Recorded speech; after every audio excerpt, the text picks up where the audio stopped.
Et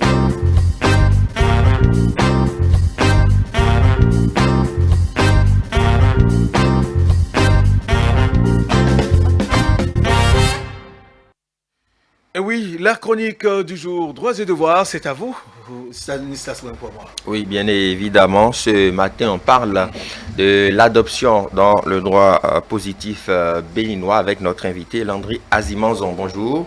Bonjour, monsieur Stanislas. Merci beaucoup d'accepter notre invitation. Vous êtes juriste. Déjà, pourquoi doit-on sentir le besoin d'adopter un enfant?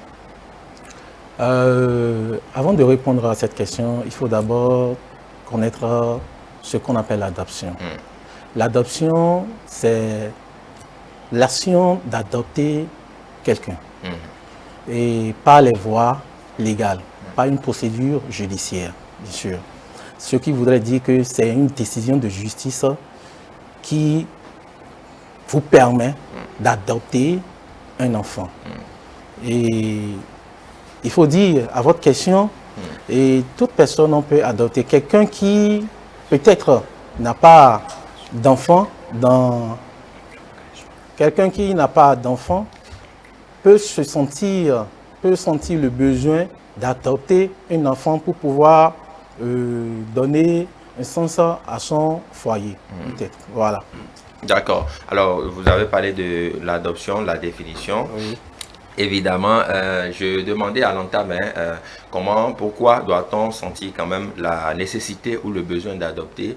J'ai envie de savoir déjà si les Béninois adoptent beaucoup plus les enfants. Bien sûr. Mais avant cela, il faut d'abord dire qu'il y a des textes qui encadrent l'adoption au Bénin. Nous avons le Code des personnes et de la famille et surtout le Code de l'enfant qui organise l'adoption. Il faut dire que des Béninois adoptent des enfants parce que c'est une procédure judiciaire. C'est pas, et lorsqu'un Béninois veut adopter, il ne met pas ça sur la place publique. Il fait sa procédure, il adopte l'enfant. Et déjà là, je peux vous dire que l'adoption, il y a l'adoption nationale et l'adoption internationale. Ah bon, donc c'est deux catégories d'adoption que nous avons. Bien sûr. Qu'en est-il de l'adoption nationale? Oui, l'adoption nationale, il faut dire que c'est des Béninois. L'enfant est béninois, l'adoptant est béninois. Toutes les parties sont des Béninois. Ça devient international lorsqu'il y a une autre nationalité qui intervient. Qui entre en jeu. Absolument. D'accord. Alors, est-ce qu'on peut, en tant que Béninois, décider d'adopter un enfant d'une autre nationalité? Est-ce que la loi au Bénin le permet? Absolument. Avec le code de l'enfant. Absolument. Et la procédure est bien connue, la procédure est bien établie. Mais une question que je repose, Stanislas l'a posée tout à l'heure, M. Azimanzon, mais est-ce que l'adoption, c'est dans la culture des Béninois? Est-ce que c'est pas qu'on confie, bon, c'est un tel enfant, bon, votre petit, il est éveillé, il est intelligent, j'ai envie de le prendre, il va rester avec moi, il sera... Mais est-ce que cette culture est dans les habitudes des Béninois? Et il faut dire que l'on constate, comme vous voulez de le dire, on constate que les gens ignorent la procédure d'adoption. Vous ne pouvez pas vous lever, prendre un enfant pour dire qu'il va rester chez moi, sans respecter la procédure. C'est une adoption de fait, ça. Si vous adoptez un enfant et que vous ne respectez pas la procédure, c'est une adoption de fait. Et aujourd'hui, il y en a plein au Bénin. Nous le constatons pleinement que oui, c'est un enfant d'un ami qui a des problèmes, qui n'ont pas les moyens suffisants pour subvenir aux besoins de l'enfant et tout ça. Mais pour pouvoir prendre cet enfant chez vous, il faut faire la procédure d'adoption. Absolument. Quelle est alors cette procédure dont vous parlez? C'est vrai, aujourd'hui nous déblayons le terrain, nous essayons de parler de ces généralités concernant l'adoption. L'adoption, elle est bien possible. Oui. Quelle devrait être cette procédure selon la loi béninoise? Est-ce que la procédure est compliquée au regard du juriste que vous êtes? La procédure n'est pas compliquée. Il faut simplement se rapprocher d'un sachant pour pouvoir y parvenir. Sinon, il faut dire que l'adoption, il y a l'adoption plénière, les différents types et formes d'adoption. Il y a l'adoption plénière et l'adoption simple. Donc, vous ne pouvez que vous rapprocher d'un sachant d'un spécialiste. spécialiste en la matière pour qu'il vous accompagne dans cette procédure. Sinon, la procédure, elle n'est pas compliquée. Le test l'a décrit et vous respectez ce que le test a dit. D'accord. Simplement que là, le juge, dans l'intérêt supérieur, parce que la loi dit dans l'intérêt supérieur de l'enfant. De l'enfant. Oui, l'intérêt supérieur de l'enfant. Parce qu'il y a des gens qui le font.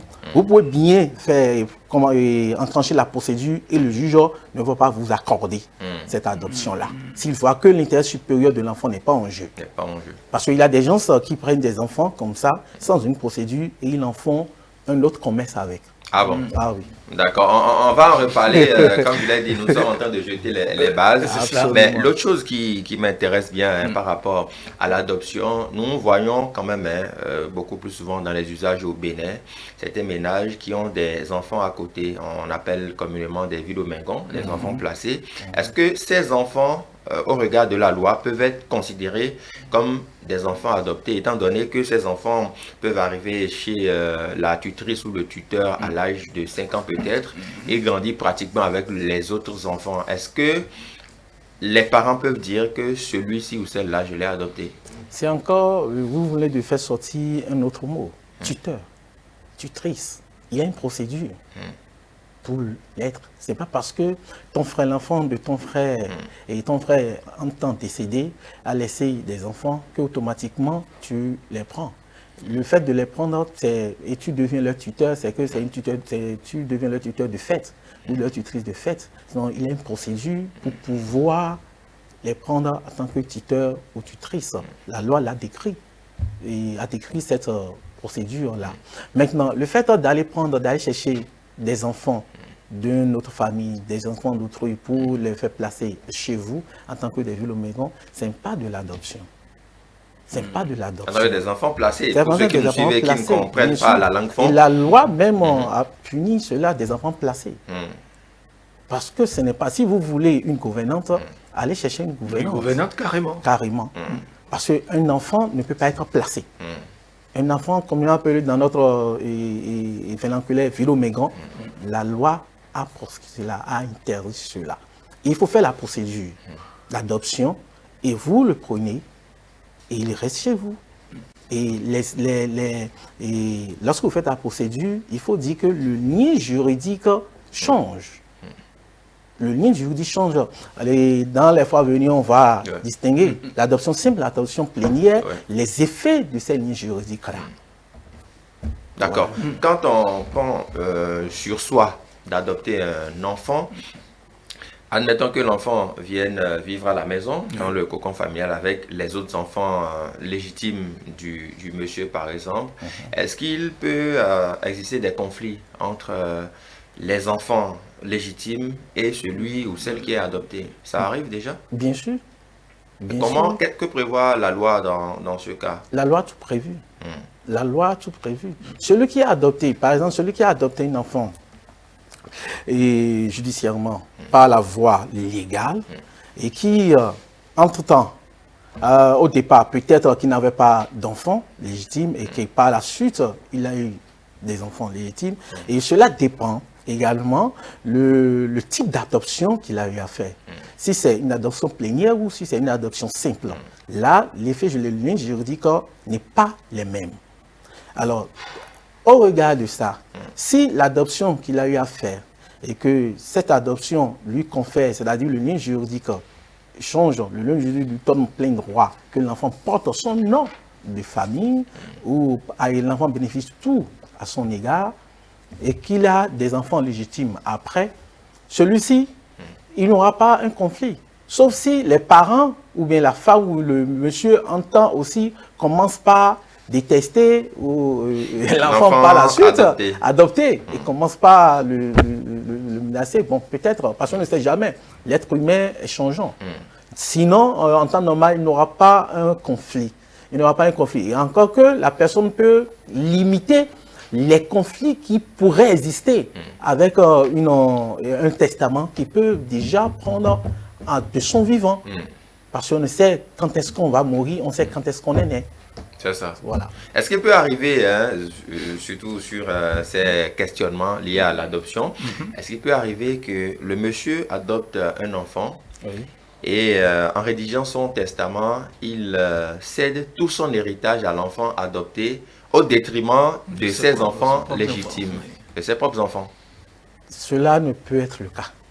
Le faire. Mais est-ce que c'est arrivé déjà? Le faire, non, mais il y en a des cas comme ça. Il y en a qui estiment, qui disent que non, mais les enfants légitimes ne se sont pas occupés de moi. Il y en a des cas comme ça. Mais quand ils n'ont pas été sérieux. Et donc, il y en a des cas comme ça. Mais quand il verra un notaire, le notaire lui dira, mais écoutez, au regard des tests, vous ne pouvez le faire. Maintenant, si ce n'est pas un testament et qu'il a eu à faire devant le notaire et que c'est chez lui, il a écrit et on voulait lire la dernière volonté de ce décujus, ce testament pourrait être annulé. Comment l'annuler quand on sait... Devant le juge. Monsieur Azimanzo, vous êtes juriste, oui. On sait qu'au Bénin, la dernière volonté d'une personne qui n'est plus, elle est sacrée. Il faut la respecter. La dernière volonté de la personne est sacrée, oui. Elle est sacrée, il faut la respecter. Mais la respecter lorsque c'est conforme au test. Lorsque ce n'est pas conforme au test, qu'elle est sacrée, quelle que soit sa sacralité, on va le défaire. Donc vous voulez dire que la loi remet en cause la dernière volonté d'un lorsqu'elle n'est pas conforme au test. Parce que vous avez un enfant adopté, un enfant non adopté, des enfants légitimes. Mais au détriment des autres enfants, vous privilégiez cet enfant-là.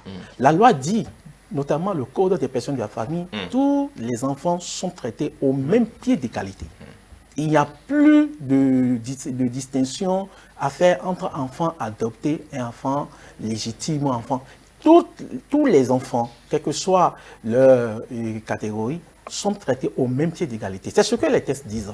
Mais vous avez pris sur vous de privilégier un enfant au détriment de l'autre enfant. Monsieur Azimanzo, peut-on parler de privilège dans le cas où le monsieur avait peut-être une longue période de maladie, ses enfants légitimes ne se sont pas occupés de lui, c'est celui adopté qui était là, dans le chaud, dans le froid. Il s'est dit, en guise de récompense, c'est à celui-là que je transfère tout mon héritage. Il faut apporter la preuve.